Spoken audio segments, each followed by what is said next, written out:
Hello everyone, स्वागत है आप सभी का फिर से एक नई वीडियो के साथ। जैसा कि आपको पता है, रोज़ाना कंटिन्यू क्लास चल रही है हमारी और 9:30 बजे हम क्लास में आते हैं। ठीक है, और पिछली वाली क्लास में हमने जो कराया था उसी टॉपिक को कंटिन्यू आगे बढ़ाते हुए चलिए बिना किसी देरी की शुरुआत करते हैं। तो देखिए, एक बार देख लेते हैं क्या क्या चीज़ें अब तक पढ़ चुके हैं। ठीक है, देखिए पहले पढ़ा था हमने मगध साम्राज्य यानी 16 महाजनपद पढ़े थे इसी में, और 6वीं शताब्दी बीसी में हम चल रहे हैं। और ऐतिहासिक काल के अंतर्गत हम ये चीज़ें सब पढ़ रहे हैं, क्योंकि इतिहास को 3 भागों में बांटा गया था। इतिहास यानी विद्वानों के द्वारा, इतिहासकारों के द्वारा इतिहास को 3 भागों में बांटा गया था, जिसमें एक था प्रागैतिहासिक काल। क्या था? प्रागैतिहासिक काल। और एक था आधैतिहासिक काल, एक था ऐतिहासिक काल। ठीक है, तो इसको 3 भागों में बांटकर हम पढ़ते हैं। प्रागैतिहासिक काल, आधैतिहासिक काल और ऐतिहासिक काल के अंतर्गत इसको पढ़ते हैं। ठीक है, प्रागैतिहासिक काल। प्रागैतिहासिक काल कौन सा होता है? देखिए, इसको अगर देखा जाए प्रागैतिहासिक काल को, ठीक है, प्रागैतिहासिक काल, ठीक है, प्रागैतिहासिक काल, प्रागैतिहासिक काल। ठीक है, प्रागैतिहासिक काल एक होता है आधैतिहासिक काल, आध ऐतिहासिक काल। ठीक है, ऐतिहासिक काल। और जो तीसरा होता है इसको कहते हैं हम ऐतिहासिक काल, जिसके अंतर्गत हम ये चीजें अभी पढ़ रहे हैं। ठीक है, अब जो हमारा चल रहा है वो चल रहा है ये वाला काल, ऐतिहासिक काल। ठीक है, 3 हमारे काल होते हैं। विद्वानों के द्वारा अध्ययन की सुविधा से देखा जाए तो इनको 3 भागों में बांटा गया था। इतिहास को 3 भागों में बांटा गया था, जिसे हम कहते हैं, एक को प्रागैतिहासिक काल कहते हैं, एक को आधैतिहासिक काल कहते हैं, एक को ऐतिहासिक काल कहते हैं। इनके बारे में मैंने पिछली क्लासों में बताया भी था। पिछली क्लास जब हमारी हुई थी, शुरुआत करा था मैंने इतिहास के विषय में, तो वहाँ मैंने बताया था कि प्रागैतिहासिक काल होता क्या है, आधैतिहासिक काल होता क्या है और ऐतिहासिक काल होता क्या है। एक बार फिर से एक बार देख लीजिए, एक बार रिवाइज करते हैं 1 मिनट में। प्रागैतिहासिक काल इतिहास की वह समय अवधि होती है जहां पर इतिहासकार जब इतिहास लिखने पहुंचा तो वह केवल निर्भर रहा पुरातात्विक स्रोतों पर ही। ठीक है, यानी यहाँ के मानव को लेखन शैली का कोई ज्ञान नहीं था, क्या लिखा गया है क्या आज तक ये, ठीक है, लिखा ही नहीं, लेखन शैली का ज्ञान नहीं था तो लिखा भी कुछ नहीं गया था। जब इतिहासकार यहाँ के इतिहास को लिखने के लिए पहुंचे तो निर्भर रहे केवल पुरातात्विक स्रोतों पर ही। आगे जो आता है ऐतिहासिक काल, देखिए ये जो प्रागैतिहासिक काल है इसकी समाप्ति प्रारंभ से शुरू होती है और कहाँ तक? प्रारंभ से शुरू होकर के आपके आती है 2500 बीसी तक। ये आपके ऐतिहासिक काल चलता है 2500 बीसी। और बीसी और एडी में पहले भी बता चुका हूं कि बीसी क्या होता है और एडी क्या होता है। ठीक है, वहीं आधैतिहासिक काल की बात करें तो आधैतिहासिक काल इतिहास की वह समय अवधि होती है जहां पर मानव को लेखन शैली का ज्ञान तो हो चुका था, लेकिन उसके द्वारा क्या लिखा गया है आज तक हम पढ़ नहीं पाए हैं, यानी यहाँ की शैली को हम आज तक पढ़ नहीं पाए हैं। आधैतिहासिक काल इतिहास की वह समय अवधि जहाँ पर इतिहासकार जब इस समय अवधि के इतिहास को लिखने के लिए पहुंचा तो वो भी निर्भर रहा केवल पुरातात्विक स्रोतों पर ही। ठीक है, यानी पुरातात्विक स्रोत, लेखन शैली का ज्ञान तो था यहाँ के लोगों को, लेकिन उनके द्वारा क्या लिखा गया है आज तक हम पढ़ नहीं पाए हैं। लेकिन जो इतिहास की सबसे प्रमाणिक समय अवधि मानी जाती है वो ऐतिहासिक मानी जाती है, ऐतिहासिक काल माना जाता है जो सबसे प्रमाणिक समय अवधि, और जिसके अंतर्गत जो चीजें हम आप पढ़ रहे हैं, जिसमें हर्यक वंश, शिशुनाग वंश, 16 महाजनपद, ठीक है, 16 महाजनपद, ठीक है, जनपद, द्वितीय नगरीय क्रांति, कौन सी? सेकंड, यानी सेकंड नगरीय क्रांति, ये सभी हम किसके अंतर्गत पढ़ रहे हैं? इतिहास के अंतर्गत पढ़ते हैं। यानी ऐतिहासिक काल यही सबसे अच्छी और सबसे प्रमाणिक समय अवधि मानी गई थी मानव के द्वारा, यानी इतिहासकारों के द्वारा मानव की सबसे प्रमाणिक और सबसे, ठीक है, अच्छी समय अवधि मानी गई थी ऐतिहासिक काल। ये शुरू कब से होती है? ये 6वीं बीसी से, यानी 6वीं शताब्दी बीसी से लेकर के अब तक निरंतर गतिशील है, चल रही है, जहां तक आगे चलता रहेगा। जो हमें लिखित और पुरातात्विक दोनों ही स्रोत प्राप्त हैं और जिनसे हमें उस काल के मानव के विषय में पूर्ण तरीके से जानकारी मिलती है, इस काल को कहते हैं हम ऐतिहासिक काल। ठीक है, इसके अंतर्गत हमने जो चीजें पढ़ ली, 16 महाजनपद पढ़ लिए। पहले पढ़ा था हमने द्वितीय नगरीय क्रांति, प्रथम नगरीय क्रांति हम पहले ही पढ़ चुके हैं, जो सिंधु घाटी सभ्यता के अंतर्गत आती है उसे हम प्रथम नगरीय क्रांति कहते हैं। दूसरी हम पढ़ रहे हैं दूसरी नगरीय क्रांति, जो 16 महाजनपदों से पहले एक नगरीय क्रांति चलती है जहां पर लोहे की खोज होती है। लोहे की खोज के साथ साथ मानव, ठीक है, मानव के जीवन में बहुत ज्यादा अधिक परिवर्तन आता है। ठीक है, सिंधु घाटी सभ्यता के बाद एक सभ्यता चलती है जिसे हम ऋग्वैदिक सभ्यता कहते हैं। ऋग्वैदिक सभ्यता को भी मानव की स्थिति के अनुसार, ठीक है, उसके रहन सहन के अनुसार 2 भागों में बांटा गया था। वैदिक सभ्यता में एक तो ऋग्वैदिक काल आता है जो आपके 1500 से लेकर के 1000 बीसी तक चलता है। वहीं दूसरा आता है उत्तर वैदिक काल आता है जो 1000 बीसी से लेकर के 600 बीसी तक चलता है। और यही देखिए, मैंने बताया भी था कि लोहे की खोज कहाँ पर होती है? 1075 बीसी उत्तर प्रदेश के एटा जिले के अंतरजी खेड़ा से लोहे की खोज मानी जाती है। और लोहे की खोज के साथ साथ इसका व्यापकता से प्रयोग जो होता है वो गंगा और यमुना के दोआब वाले क्षेत्र में होता है। अब गंगा और यमुना वाला दोआब क्षेत्र आज की बात करें तो उत्तर प्रदेश, ठीक है, और उत्तर प्रदेश में, ठीक है, उत्तर प्रदेश और कुछ हिस्सा इसका बिहार वाले क्षेत्र में, सबसे ज्यादा जो प्रयोग होता है इसका बिहार और उत्तर प्रदेश वाले क्षेत्र में होता है। आप अभी आपने देखा होगा, पिछली क्लास मैंने कराई है तो वहां मैंने बताया था कि 16 महाजनपद और ये पूरा मगध था। देखिए मगध, ये पूरे के पूरे 16 महाजनपद थे, ठीक है। ये जो दिख रहा है आपको, ये पूरा जो चित्र दिख रहा है इधर, ये देखिए ये पूरा 16 महाजनपदों का एक क्षेत्र था। बाद में जो मगध आता है, मगध अकेला एक ऐसा महाजनपद बचता है जो उन सभी 14 महाजनपदों पर, ठीक है, 2 जनपद अलग हो जाते हैं, वो आपके यहाँ पाए जाते हैं, ठीक है, एक यहाँ है एक यहाँ है, तो 2 महाजनपद अलग हो जाते हैं। जो पाकिस्तान वाले क्षेत्र है, वर्तमान पाकिस्तान वाले क्षेत्र में रावलपिंडी, ठीक है, ये जो क्षेत्र थे ये वर्तमान उसी क्षेत्र के अंतर आते हैं। एक गांधार था, एक कम्बोज था, ठीक है, तो वो आपके पाकिस्तान में चले जाते हैं, उन्हें आप छोड़ दीजिए। लेकिन इन 16 महाजनपदों में आप देखेंगे तो 16 महाजनपदों में जो 14 महाजनपद होते हैं, उन 14 महाजनपदों को कब्जा लेता है कौन? अकेला मगध। और इसका एक महत्वपूर्ण शासक होता है, इसे कहते हैं बिंबिसार। सबसे पहला संस्थापक वही होता है इसका, बिंबिसार मगध साम्राज्य का सबसे पहला संस्थापक माना जाता है, जिसे हम बिंबिसार कहते हैं, ठीक है। बिंबिसार के बारे में हमने पढ़ा। बिंबिसार ये रहे, देखिए इनकी फोटो आप देख सकते हैं, बिंबिसार है, हर्यक वंश से संबंधित होते हैं, एक वंश की स्थापना करते हैं, इसे कहते हैं हर्यक वंश, ठीक है। दूसरा जो आता है वो आता है हमारा शिशुनाग वंश। शिशुनाग वंश के बारे में मैंने बताया था कि शिशुनाग वंश, और इसमें मैंने बताया था शिशुनाग वंश में कि इसमें कौन कौन से शासक आते हैं। देखिए इसका जो शिशुनाग वंश है, इसको आप याद रखने का तरीका यही है आपका कि जिस वंश के नाम से ही, यानी अपने नाम से इसने अपने वंश का नाम रखा था शिशुनाग। चित्र आप देख सकते हैं, ये जो व्यक्ति दिखाई दे रहे हैं यही है आपके शिशुनाग, ठीक है। इनकी समय अवधि थी, मैंने बताया था कि इनकी समय अवधि कहाँ से चलती है, 412 से इनका समय शासनकाल चलता है, 412 बीसी से, और इनका चलता है 394 बीसी। कितना? 394 बीसी। अब आप ये सोच रहे होंगे कि जो नए स्टूडेंट है जो हमसे जुड़े हुए हैं वो सोच रहे होंगे ये उल्टा क्यों चल रहा है, ठीक है। देखिए मैंने पिछली क्लासें कराई हैं, आप वहां जाकर देख सकते हैं, आपको सब चीजें समझ में आ जाएंगी। मैंने सब चीज पूरा एकदम अच्छे से डिटेल में बताया है, ठीक है, अच्छे से बताया था मैंने डिटेल में पूरा अच्छे तरीके से कि क्यों इसको हम हमेशा उल्टा चलते हैं और कहाँ से ये फिर परिवर्तित हो जाएगा और हम सीधा चलेंगे, ठीक है। तो 394 बीसी, ठीक है, मैंने बताया था शिशुनाग, और ये महत्वपूर्ण कुछ कार्य भी कराते हैं, राजधानी परिवर्तन भी कराते हैं शिशुनाग, ठीक है।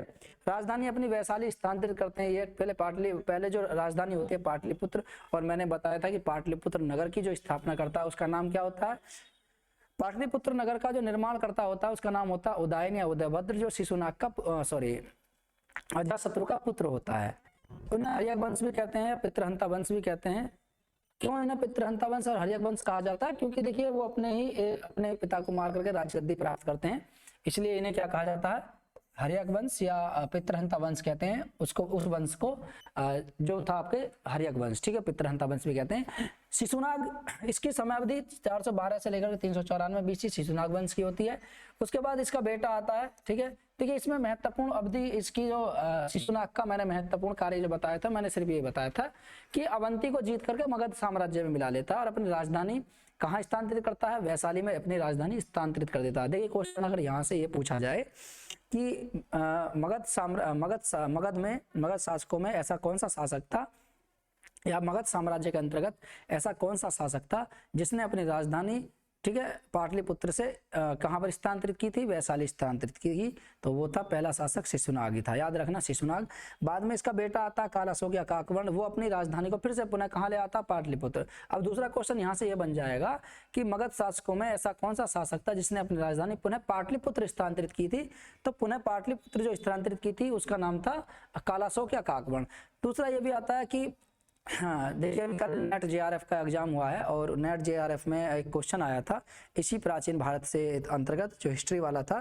तो हिस्ट्री वाले के अंतर्गत एक क्वेश्चन, 2-3 क्वेश्चन आए थे इसी से, मगध साम्राज्य से, ठीक है, अशोक से भी क्वेश्चन आया था और आपके बिंबिसार से भी क्वेश्चन आया था, और एक क्वेश्चन आया था आपके इसी से ही कि बुद्ध संगति से, महात्मा बुद्ध वाले से आया था, ठीक है, तो याद रखना। और ये भी अजातशत्रु और हर्यक वंश वाले, इनसे भी क्वेश्चन आया था, याद रखना। देखिए वहां से क्वेश्चन कभी से कहीं से पूछ सकता है, कुछ पता नहीं है, ठीक है। तो याद रखना जो इसका जो बेटा आता है नाम होता है इसका कालाशोक, ठीक है, कालाशोक, और कालाशोक या काकवर्ण, ठीक है, कालाशोक या काकवर्ण, ठीक है, कालाशोक या काकवर्ण, ठीक है। इसकी समय अवधि मैंने बताई थी कि 394 बीसी से कहां तक होती है, 394 बीसी से 366 बीसी इसकी समय अवधि होती है, ठीक है। समयावधि होती है इसकी 366 बीसी तक। और ये जो है ये राजधानी अपनी कहाँ करता है, स्थानांतरित कर देता है। और दूसरा इससे महत्वपूर्ण क्वेश्चन यही बनता है कि जो द्वितीय बौद्ध संगति का आयोजन किया गया था 383 बीसी, ठीक है, 383 बीसी में जो दूसरी बौद्ध संगति का आयोजन होता है वो इसी के शासनकाल में होता है। याद रखना कि दूसरी बौद्ध संगति का आयोजन कालाशोक या काकवर्ण के शासनकाल में ही होता है 383 बीसी। पहली जो हुई थी 483 बीसी, क्योंकि महात्मा बुद्ध की मृत्यु कब हुई थी, 483 बीसी में महात्मा बुद्ध की मृत्यु हुई थी। तो इसलिए इसकी जो उसके 100 साल बाद ही दूसरी बौद्ध संगति का आयोजन किया गया था, ठीक है। कहाँ किया गया था, तो इसका आयोजन किया गया था, ठीक है, पाटलिपुत्र में, तो याद रखना, तो पाटलिपुत्र, ठीक है, तो सॉरी वैशाली में इसका आयोजन किया गया था, वैशाली, पाटलिपुत्र नहीं, वैशाली में इसका आयोजन किया गया था, ठीक है। राजगृह में तो प्रथम बौद्ध संगति का आयोजन किया गया था, लेकिन इसका जो आयोजन किया गया था वैशाली में, ठीक है। तो वैशाली के बालूकाराम विहार में इसका आयोजन किया गया था द्वितीय बौद्ध संगति का, ठीक है, 383 बीसी में। इसी से यही क्वेश्चन पूछे जाते हैं कालाशोक या काकवर्ण से। आगे जो हमें पढ़ना है, जो चीजें हम नहीं पढ़े थे वो पढ़ेंगे हम नंदवंश के बारे में, ठीक है। चलिए शुरुआत करते हैं नंदवंश से। देखिए नंदवंश देख लीजिए एक बार फिर नंदवंशों को, ठीक है। नंदवंश, ठीक है। नंदवंश पहले तो इसका शासनकाल देख लेते हैं। शासनकाल अभी तक हमने यहीं तक पढ़ा था, शासनकाल देख लेते हैं कहाँ तक चलता है इसका, 344 बीसी से लेकर के और कहाँ तक चलता है 323 बीसी तक शासनकाल जी ये है इसका। 344 बीसी से लेकर के 323 बीसी तक इनका शासनकाल चलता है। शासकों की बात करें तो देखिए इसमें शासक जो हुए थे, देखिए ये भी माना जाता है कि देखिए आप 3 शासकों को लेकर चलिए यहाँ पर। एक है महानंदिन, कौन है, महानंदिन, ठीक है। अब यहाँ पे मैं बताऊंगा महानंदिन को लेकर के भी थोड़ा डाउट होता है, कहीं कहीं जो किताबें होती हैं उसमें कुछ अलग दिया होता है महानंदिन के बारे में, ठीक है। पहले मैं लिख देता हूँ शासकों को, उसके बाद बताऊंगा, ठीक है। महानंदिन, दूसरा होता है महापदम नंद, महापदम, ठीक है, महापदम नंद। और जो तीसरा होता है इसमें, तीसरा होता है घनानंद, ठीक है, घनानंद। तो घनानंद 3 इसमें शासक होते हैं, एक महापदम नंद, ठीक है, एक होता है महापदम नंद, ठीक है, एक महापदम नंद, एक घनानंद, ठीक है। महानंदन की बात करें तो इसे देखिए, इसको जो मानते हैं महापदम नंद को, इसका जुड़ाव मानते हैं शिशुनाग वंश से, ठीक है। किससे मानते हैं, शिशुनाग वंश से, इसका जुड़ाव मानते हैं शिशुनाग वंश से, ठीक है। यह शिशुनाग वंश का अंतिम शासक था महानंदिन, और इसकी हत्या महापदम नंद के द्वारा कर दी जाती है, और महापदम नंद के द्वारा इसकी हत्या कर दी जाती है। और हत्या करने के बाद इसका जो बाद में महापदम नंद के द्वारा एक नए वंश की स्थापना की जाती है, शिशुनाग वंश को समाप्त करके, जो नाम होता है इसका नंद वंश, ठीक है। लेकिन इसका जो ज्यादातर जुड़ाव मानते हैं वो मानते हैं नंद वंशों से ही। किससे मानते हैं, नंद वंशों से इसका जुड़ाव मानते हैं, याद रखना, नंद वंशों से, ठीक है। तो नंद वंशों से इसका जुड़ाव मानते। तो ये आता भी है कि महापदम नंद किस वंश का शासक था, तो देखिए आप याद रखना, तो शिशुनाग वंश से इसका संबंधित माना जाता है, ठीक है।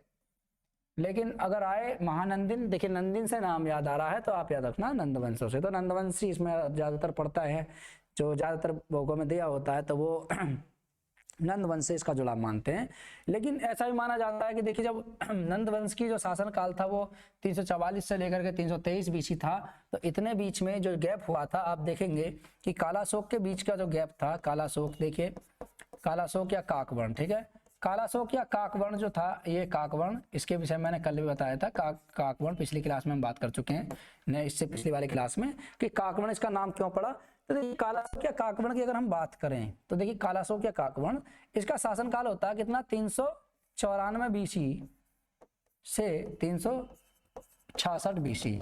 और मैंने शिशुनाग वंश का जो शासनकाल बताया था, शिशुनाग वंश का, वो मैंने बताया था कि कितना होता, 412 से लेकर के 344 बीसी तक इसका शासनकाल चलता है। तो जब इतना इनका शासनकाल था, 412 से लेकर के 344 बीसी इनका शासनकाल था, तो इतने समय के बीच में कोई ना कोई तो शासक रहा होगा, अवश्य रहा होगा, कोई छोटे छोटे शासक रहे होंगे। तो महानंदिन का जुड़ाव इतना मानते हैं कि इतने समय के बीच में इसने शासन किया था, वहां पर शिशुनाग वंश का जो अंतिम शासक था महानंदिन, इसने शासन किया था। और उसी का एक अमात्य था, अमात्य, ठीक है, जो प्रधानमंत्री था, सेना नायक थे। उस समय सेना नायक बहुत महत्वपूर्ण होते थे क्योंकि संपूर्ण सेना उन्हीं के हाथों में होती थी। जैसे वर्तमान हमारे राष्ट्रपति हैं, पूरी की पूरी सैनिक पावर किसके हाथ में है? आर्टिकल 52, ठीक है, आर्टिकल 52 क्या है? भारत का एक राष्ट्रपति होगा। आर्टिकल 53 क्या कहता है? संघ की जितनी भी कार्यपालिका शक्ति है वो राष्ट्रपति में निहित होगी। संघ की जितनी भी कार्यपालिका शक्ति है वो राष्ट्रपति में निहित होगी, ठीक है। तो उसमें और भी कुछ लिखे हुए हैं, कुछ और भी क्लॉज जुड़े हुए हैं, ठीक है, वो जब क्या बताऊंगा आगे, ठीक है। तो ऐसे ही ये थे कि जो उस समय सेना नायक जो होते थे, सेना नायक, ठीक है, सेना नायक, ये बहुत महत्वपूर्ण पद होता था उस समय। आज समय कह सकते हैं कि हमारे जो वर्तमान में प्रधानमंत्री जी हैं, ठीक है, ये समझ लिए बहुत महत्वपूर्ण यही है उस समय, ठीक है, प्रधानमंत्री जी। तो ये उस समय के प्रधानमंत्री थे। राजा तो नाम मात्र के होते थे, राजा के सिर्फ डिसीजन लेते थे, लेकिन जो युद्ध लड़ते थे वो किससे लड़ा जाता था? सेना और सेना नायकों से लड़ा जाता था, ठीक है। याद रखना, एक मेरे ध्यान भी नहीं आ रहा है, तो महान कोई आदमी थे, उन्होंने कहा भी था कि युद्ध हमेशा सेना लड़ती है और सेना के द्वारा ही युद्ध जीता जाता है। राजा नहीं युद्ध जीतते हैं, केवल सेना युद्ध जीतती है, ठीक है। लेकिन सैनिकों का नाम कहीं तक नहीं आता, ना सेना का नाम आता है और ना सैनिकों का नाम आता है, लेकिन किसका नाम आता है? राजा ने युद्ध लड़ा जी, उस राजा का। जैसे अभी आप यहाँ देखते होगे, राजा क्या, राजा सिर्फ नेतृत्व करते थे, युद्ध कौन लड़ती थी? सेना। मरते कौन थे? सेना नायक। सैनिक मरते थे, सेना नायक मरते थे, ये लोग मरते थे, लेकिन युद्ध कौन जीतते थे? बाद में राजा का नाम आता था, ठीक है। चलिए, तो सेना नायक बहुत महत्वपूर्ण होते थे। ऐसा माना जाता था कि जो ये महापद्म नंद था, ये सेना नायक थे महानंदिन के। बाद में इसी की हत्या करके अपने एक नए वंश की स्थापना करते हैं, जिसे कहते हैं नंद वंश। चलिए ठीक है, शासनकाल देखें, नंद वंशों का शासनकाल देखें तो महापद्म नंद का क्या था? 344 बीसी से कितना? 344 बीसी से लेकर के 300, ठीक है, 34 बीसी इसका शासनकाल रहता है, याद रखना 34 बीसी। और घनानंद की बात करें तो 334 बीसी से, ठीक है, 34 बीसी से लेकर के 323 बीसी तक इसका शासनकाल रहता है। देखिए यहां तक इसका शासनकाल रहता है। और देखिए यहाँ पर इसकी मृत्यु नहीं हुई थी, महापद्म नंद की मृत्यु यहाँ नहीं होती। महापद्म नंद की मृत्यु होती है 329 बीसी में। महापद्म नंद की मृत्यु होती है। 4 साल तक इसको कैद में रखा जाता है, ठीक है, सॉरी 5 साल तक इसको कैद में रखा जाता है, ठीक है। लेकिन ये अपनी मौत स्वतः ही मरते हैं। ऐसा माना जाता है घनानंद ने इनको 4 साल पहले, या फिर अपने, ये मानते हैं कुछ इतिहासकार ये भी मानते हैं कि इसने अपने बेटे को राजपाट दे दिया था और फिर आराम से अपनी ज़िंदगी बसर की थी। लेकिन ऐसा ही मानते हैं कि जब बहुत महत्वपूर्ण शासक थे। और अभी बताऊंगा, जब सिकंदर भारत आता है तो पूरे विश्व को जीत लेता है। विश्व विजेता सिकंदर के नाम से भी जाना जाता है। लेकिन 326 में जब सामना होता है, 326 के बाद इन दोनों का सामना होता है, सामना तो नहीं होता है वैसे फिलहाल, लेकिन उसकी सेना मना कर देती है। तो 326 बीसी में भारत पर आक्रमण करता है, 326 बीसी में, ठीक है, व्यास नदी को पार नहीं कर पाता है और यहीं से वापस लौट जाता है, ठीक है, यहीं से वापस लौट जाता है, ठीक है, यहीं से वापस लौट जाता है, व्यास नदी को पार नहीं कर पाता, ठीक है। तो घनानंद के शासन काल में ही पहला यूनानी आक्रमण हुआ था, यूनान से आया था, और 326 बीसी में। इससे पहले भी देखिए आक्रमण हुआ था भारत पर। पहला जो आक्रमण हुआ था वो हार्मनी या ईरानी साम्राज्य सत्ता एक नाम था। प्रथम 516 बीसी में इसने सबसे पहले आक्रमण किया था, याद रखना 516 बीसी, ठीक है। आऊंगा तो उसमें बताऊंगा किस किसने बारी बारी से आक्रमण किए थे, ठीक है। इसको नंद वंशों को पढ़ने के बाद फिर हम जैन धर्म बौद्ध धर्म पर चलेंगे, उसके बाद फिर सीधा आक्रमण पाएंगे, उसके बाद मौर्य वंश को पढ़ेंगे, ठीक है। दिख भी रहा होगा मौर्य वंश यहाँ पे, इसको सबसे लास्ट में पढ़ेंगे, अभी नहीं पढ़ेंगे, ठीक है। देखिए तो घनानंद आता है, अब इसको करीब से पढ़ लेते हैं, ठीक है। चलिए देखिए पहला आता महापद्म नंद। और महापद्म नंद ने कौन कौन से महत्वपूर्ण कार्य किए थे? तो पहले हम महापद्म नंद को देख लेते हैं, ठीक है। महापद्म नंद,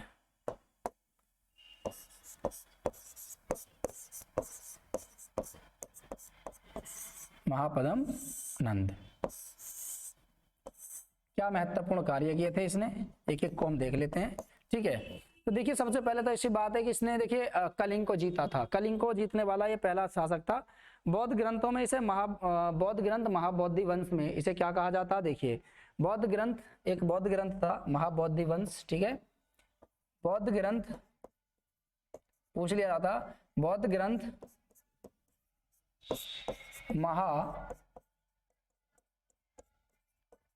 महाबौद्धि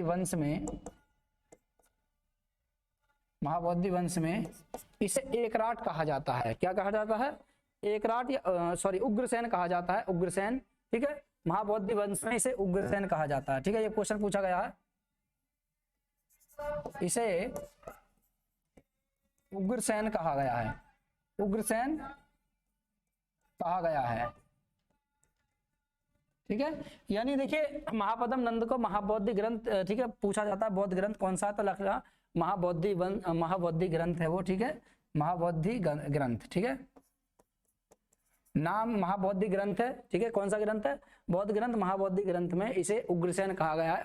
पूछा गया है कि निम्नलिखित में से किसका उपनाम उग्रसेन था, तो इसका नाम था महापद्म नंद का नाम उग्रसेन था, ठीक है। पुराणों में इसे सर्वछत्रांतक कहा गया, याद रखना, पुराणों में इसे सर्वछत्रांतक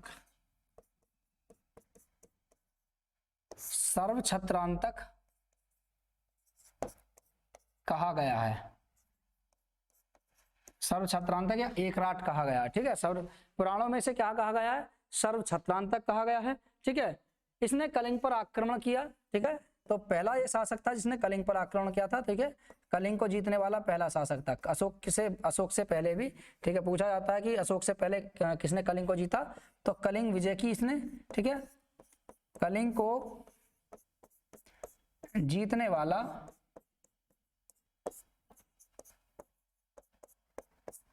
पहला मगध शासक, ठीक है। कलिंग को जीतने वाला ये पहला मगध शासक था जिसने कलिंग को जीता था। और कलिंग पर जब इसने आक्रमण किया था तो वहां से जिनसेन की मूर्ति उठाकर ले आया था, याद रखना, ठीक है। कलिंग पर आक्रमण करने के बाद, ठीक है, कलिंग पर आक्रमण करने के बाद वहां से जिनसेन की मूर्ति उठा लाया था, ठीक है। जिनसेन, ठीक है, जिनसेन की ये मूर्ति उठा लाया था, जिनसेन की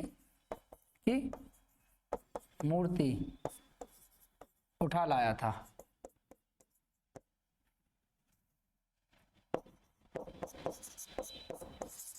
ठीक है। जिनसेन की मूर्ति उठा लाया था ये, इसने कलिंग पर आक्रमण किया था, वहां से जिनसेन की मूर्ति उठा लाया था। और जिनसेन कौन थे, देखिए जिनसेन ऋषभ देव के बेटे थे, ठीक है। ऋषभ देव आदिनाथ के पुत्र थे और जिनकी एक इन्हें बाहुबली के नाम से भी जाना जाता था। बाहुबली जिनसेन की प्रतिमा, ठीक है, श्रवण बेलगोला में बनाई गई थी। आप श्रवण बेलगोला का भी जाइए तो वहाँ जैन धर्म के जो प्रथम तीर्थकर थे नाम था उनका ऋषभ देव आदिनाथ, उनके बेटे बाहुबली थे, ठीक है। अभी बताऊंगा जब इसके 100 पुत्र थे, इनके ऋषभ देव आदिनाथ के 100 पुत्र थे। और इन्हीं के एक पुत्र थे भरत, चक्रवर्ती भरत, आपने सुना होगा, जिनके नाम पर भारत देश का नाम पड़ा था, चक्रवर्ती भरत, ठीक है। और भरत कुल के राजा 110 भी होते हैं, उनके संबंधित मैंने पढ़ाया था आपको। प्रथम युद्ध पढ़ा, विश्व इतिहास का पहला युद्ध जो हुआ था वो भारत में ही हुआ था, ठीक है। कहाँ पर लड़ा गया था, परुषी या रावी नदी के तट पर, दसरा युद्ध के नाम से इसे जानते हैं, ठीक है। चलिए वो बाद में आगे बात करेंगे, हो चुकी हैं वो बातें, ठीक है। तो जिनसेन की मूर्ति उठा लाया था। बाद में जिनसेन की मूर्ति को पुनः कौन ले जाता है, एक सुना होगा आपने, खारवेल शासक होता है, ठीक, खारवेल एक शासक होता है, कलिंग का शासक होता है खारवेल, वो बाद में रखे, ठीक है। चेदी वंश का शासक खारवेल, ठीक है। तो वो जिनसेन की मूर्ति को पुनः कलिंग में उठा के ले आता है, शायद याद रखना इसमें, ठीक है। तो कलिंग पर आक्रमण किया था, वहां से इसका देखिए इसमें जो उल्लेख मिलता है, कलिंग पर इसके आक्रमण का जो उल्लेख मिलता है वो हाथी गुम्फा अभिलेख से मिलता है। कहाँ से, हाथी गुम्फा, याद रखना, हाथी गुम्फा अभिलेख से इसका उल्लेख मिलता है, हाथी गुम्फा अभिलेख, ठीक है। हाथी गुम्फा अभिलेख से हमें जानकारी मिलती है कि इसने क्या करा था, इसने कलिंग पर आक्रमण किया था और वहां से जिनसेन की मूर्ति उठाकर ले आया था, ठीक है। कलिंग की जिनसेन की मूर्ति ला करके मगध साम्राज्य में स्थापित कर दी थी, ठीक है। इसमें देख रहे, इसने कलिंग में एक नहर भी खुदवाई थी, याद रखना, इसने कलिंग में एक नहर का निर्माण कराया था, ठीक है, याद रखना। कलिंग पर आक्रमण ही नहीं किया बल्कि उसका डेवलपमेंट के कार्य भी किए थे वहां पे। तो इसने, ठीक है, कलिंग में एक नहर का निर्माण कराया,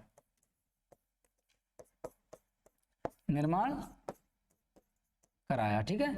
इसने कलिंग में एक नहर का निर्माण कराया था, इसी के द्वारा नहर का निर्माण कराया गया था।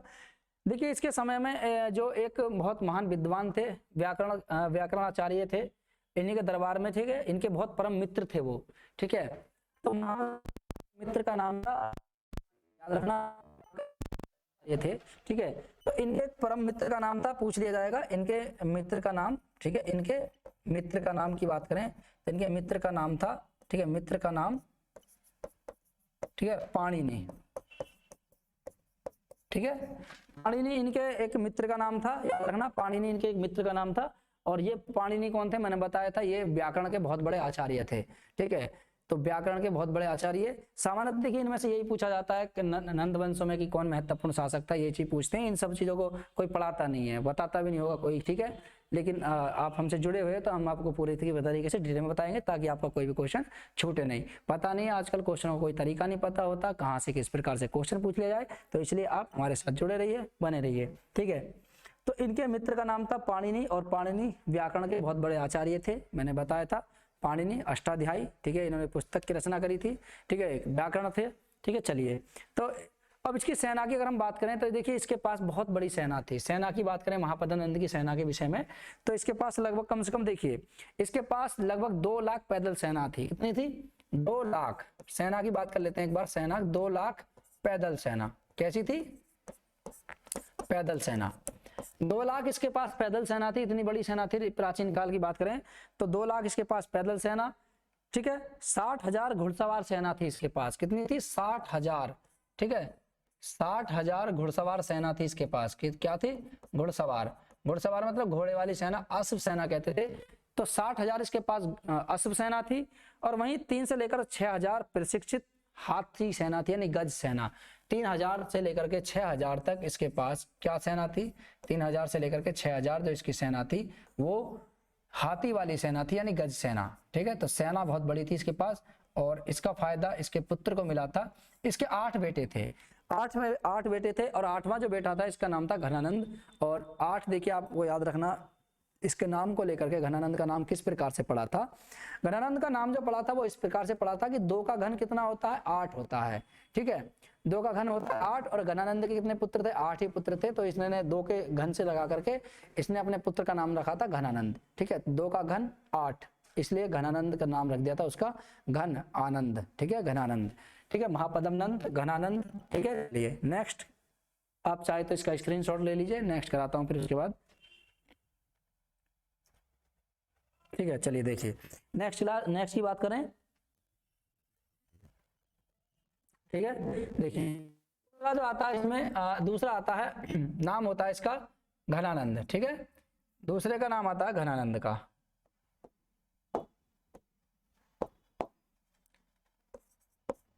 घनानंद, ठीक है। ज्यादा कोई इतना पूछेगा नहीं इससे, महत्वपूर्ण तो सिर्फ वही है कि इसके शासनकाल में, ठीक है, किसने आक्रमण किया था? इसके शासनकाल में सिकंदर का आक्रमण हुआ था।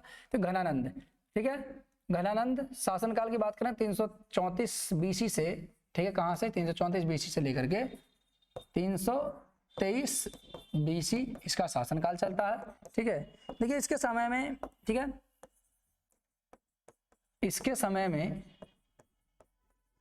इसके समय सिकंदर भारत आया, ठीक है। यानी आक्रमण करने के लिए आया था 326 बीसी में। कितने समय की बात है? सिकंदर की बात करें 326 बीसी, क्योंकि देखिए इसके पिता की मृत्यु पहले ही हो जाती है, सिकंदर के पिता की मृत्यु पहले हो जाती है। और लगभग कम से कम देखा जाए तो इनकी जो इसके पिता की मृत्यु होती है लगभग आपके कितने में, लगभग इसके जो पिता की मृत्यु होती है वो होती है 338 के आसपास इसके पिता की मृत्यु होती है, ठीक है। 338 बीसी के आसपास इसके पिता की मृत्यु होती है। तो यहीं पर सिकंदर भारत आता, अपने गुरु अरस्तु से आज्ञा लेकर के विश्व विजय का सपना लेता है, और सीधा उठ के चल देता है, पूरे विश्व को जीत आता है। लेकिन भारत में आकर के उसकी सेना मना कर देती है, और यहीं पर ही व्यास नदी, ठीक है, व्यास नदी को पार नहीं कर पाता है। याद रखना, सिकंदर व्यास नदी को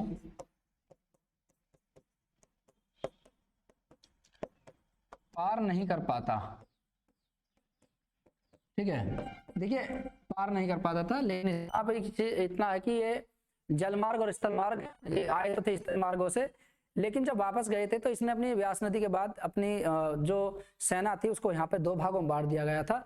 आप खुद स्थल मार्ग से गया था सिकंदर, और अपनी सेना को भेजा था इसने, ठीक है, अपनी सेना को इसने भेजा था जल मार्ग से, ठीक है। तो सिकंदर की जलमार्ग की सेना का जो नेतृत्व किया था उसका नाम था नियारगस, ठीक है। इसका सेनापति था, ये पूछा भी जाता है क्वेश्चन कि सिकंदर के जहाजी बेड़े का कप्तान कौन था, उसका नाम था नियारगस, ठीक है। शायद ये केबीसी में एक बार क्वेश्चन पूछा गया था, शायद ये याद नहीं आ रहा उसमें पूछा गया था, लेकिन केबीसी में एक बार क्वेश्चन पूछा गया था कि सिकंदर के जहाजी बेड़े का कप्तान कौन था, नाम था उसका नियारगस, ठीक है।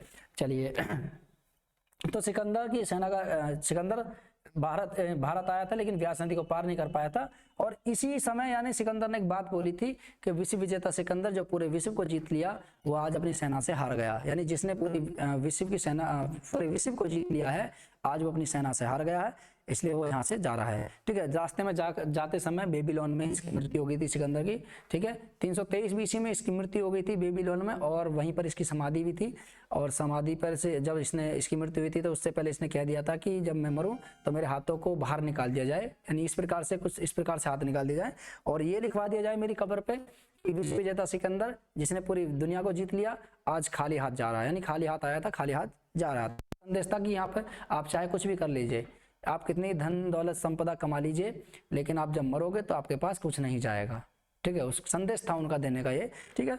तो देखिए सिकंदर यानी अंतिम, ठीक है, ये अंतिम सम्राट था, ठीक है, नंद वंश का अंतिम सम्राट, याद रखना, ठीक है, नंद वंश का अंतिम सम्राट।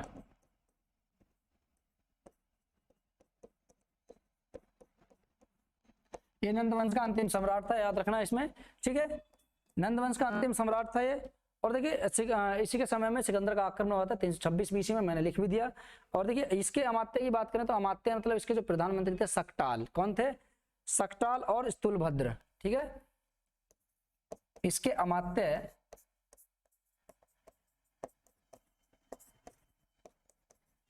सक्टाल व स्थूलभद्र थे, ठीक है।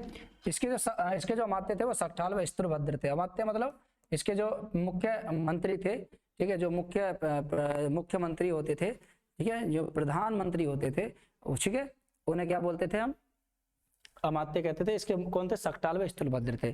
तो घनानंद से ज्यादा कुछ क्वेश्चन आते नहीं है, इतना आता है। नंदवंश का अंतिम शासक, देखिए आप दो चीज तो याद रखना है, प्रथम और अंतिम, ये दो शासक तो याद रखने होते हैं, पूछ लिए जाते हैं। अंतिम शासक कौन होते हैं, ठीक है। और उसका कार्य क्या हुआ था, तो इसके समय में महत्वपूर्ण कार्य यही हुआ था कि इसके समय में सिकंदर ने आक्रमण किया था भारत पर, लेकिन व्यास नदी को पार नहीं कर पाया था, क्योंकि व्यास नदी तक किसका शासन था, घनानंद का शासन था। और सिकंदर की सेना ने सुन रखा था कि भारत में इस समय नंदवंशों का शासन है, जो अपने आप में बहुत महान है, ठीक है।